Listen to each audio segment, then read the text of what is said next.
শুভ সকাল বন্ধুরা, সকাল সকাল তোমাদের কাছে চলে এলাম সকালে শুভেচ্ছা জানাতে।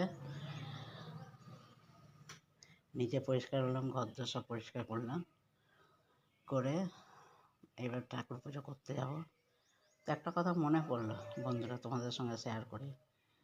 এখনকার ছেলে মেয়েদের পড়াশোনা, আমি জানি এখনকার পড়াশোনা খুবই টাফ, খুবই মানে কি বলবো, আর আমাদের সময় পড়াশোনা খুব ছিল, খুবই শক্ত ছিল। কিন্তু তখন পড়াশোনার একটা ধাঁচ ছিল যে সকাল সন্ধ্যে তোমাকে বই খুলতেই হবে।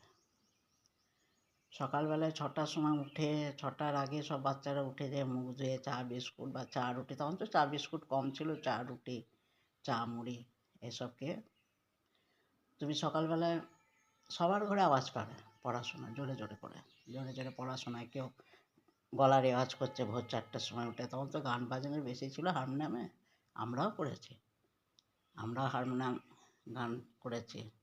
ভোরবেলা উঠতাম, গান টান করে, তারপরে মুখ টুক ধুয়ে, মানে রিহার্সাল করে নিয়ে তারপরে মুখ টুক ধুয়ে চা বিস্কুট খেয়ে বা চা রুটি, তখন তো বিস্কুটও তো ছিল না, ছিল মানে সবার ঘরে অতটা তো ছিল না। আমরা ছিলাম 4 বোন 2 ভাই, মা বাবা, আত্মীয় স্বজন তো আছে, ওই সব খেয়ে পড়তে বসো। সবার তুমি গলিতে গলিতে তুমি পড়ার আওয়াজ পাবে 9টা 9:30 পর্যন্ত। তারপরে যাদের 10টায় স্কুল তারা স্নান করলো, খেলে চলে গেলো, যাদের সকাল তারা তো সকালে স্কুল চলে যাবে। আর এই সন্ধ্যের সময় তুমি পড়ার আওয়াজ পাবে, গলিতে গলিতে তুমি পড়ার আওয়াজ, কত ভালো লাগতো। এখন আবার সেটা না, এখন গলিতে গলিতে যার ঘরে যাও খালি সিরিয়াল, সিরিয়াল ছাড়া আর কিছু না। পড়াশোনা নেই, সব মোবাইলে পড়াশোনা করছে। তারপরে টিউশনি পড়তে চলে যাচ্ছে বাইরে বাইরে, স্কুটি করে করে মা বাবা নিয়ে যাচ্ছে। যাই হোক, সেই সময়ের দিনগুলো খুবই ভালো ছিল, মনে পড়লে খুব খারাপ লাগে যে আমরা কীভাবে কী করেছি।